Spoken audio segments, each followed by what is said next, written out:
Good morning, welcome back. So now we are going to be taking a look at the pen tool. So hopefully you've already gotten a chance to look at some of those other resources, some of those other videos about what to do. Maybe you watched the graphic designer trying to teach his wife how to use the pen tool. That's always really funny and interesting to see how that goes. This is arguably the most challenging tool of Illustrator, but it's also the most important because it's what's going to be able to quickly create vectors. Once you master it, you can go in, you can trace over just about anything or create your own shapes, and they're automatically now vectors, okay? There are other ways to transform things into vectors, and I'll show you that through other tutorials, but first, I need you to be able to master this. So spend some time with the pen tool, click around, test it out, and then when you're ready, you are going to copy and paste some kind of emblem or logo into Illustrator like I've done here. I'm going to use my selection tool to kind of drag it over and center it, make it a little bit bigger.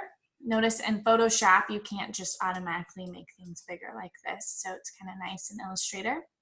You'll also notice that I copied and pasted this from Google, and it's super pixelated because it's pixels, right? Because it's not a vector yet. So now it's my job to turn it into a vector shape. So I'm gonna go up to my pen tool.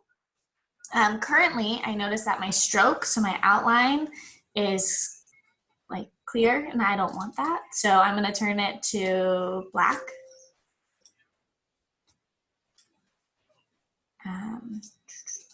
There we go.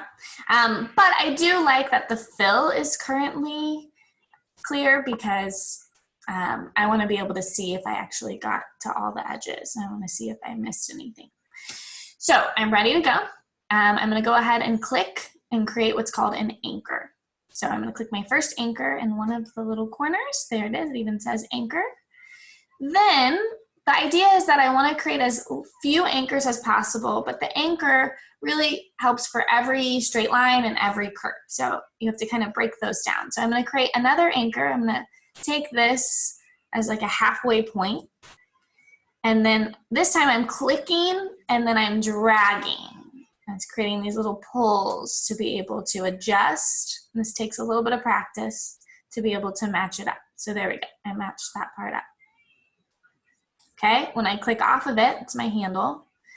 It tries to just recreate the exact same angle, which is pretty close. I can now click and adjust just a little bit. I don't mind it there. Okay.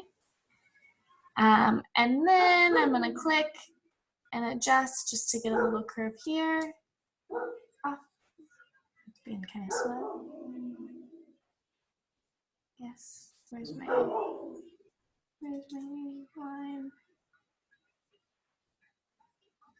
I think it's catching up. The computer's trying to do too many things. Oh, yep, it's catching up. We'll give it a minute. Unfortunately, these laptops are a little bit slow when we're dealing with the Adobe Creative Cloud. Actually, just a little bit slow in general, because here we are. Also, we're all trying to do 1,000 things at once right now. There we go. Okay, we're back. So now I'm going to click here, and I'm going to pull to create that. Oh gosh, I hope it's, okay, good. We're back.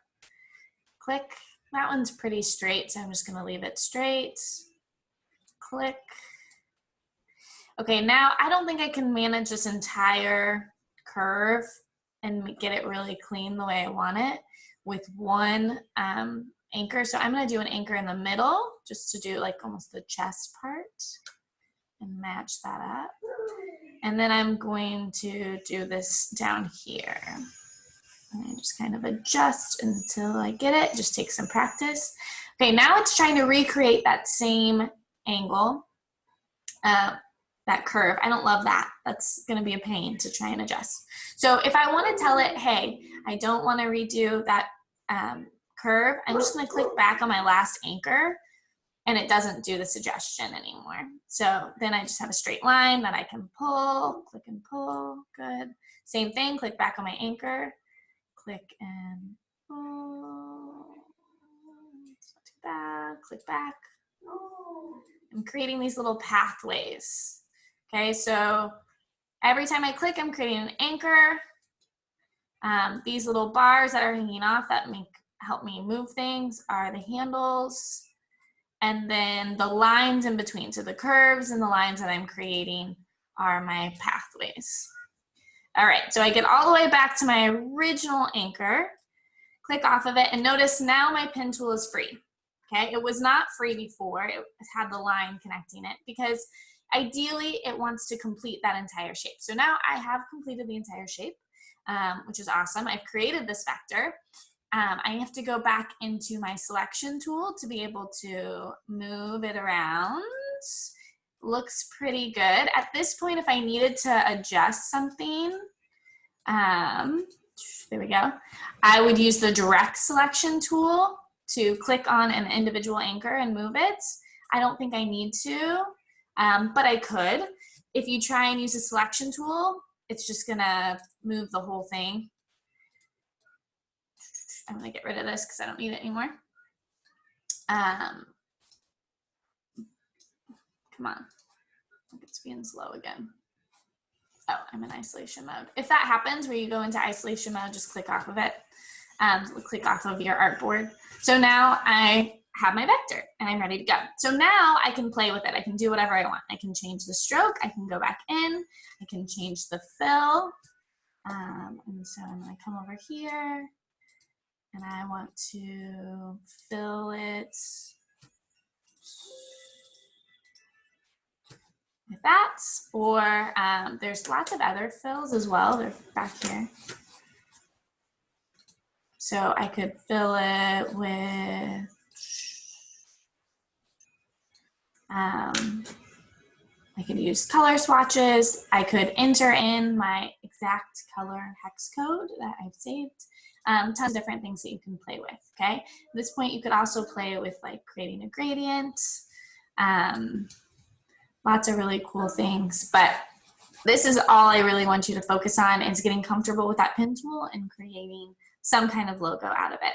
When you're done, you're going to just snip it, paste it into that checkpoint, and you should be good to go. Have a great day.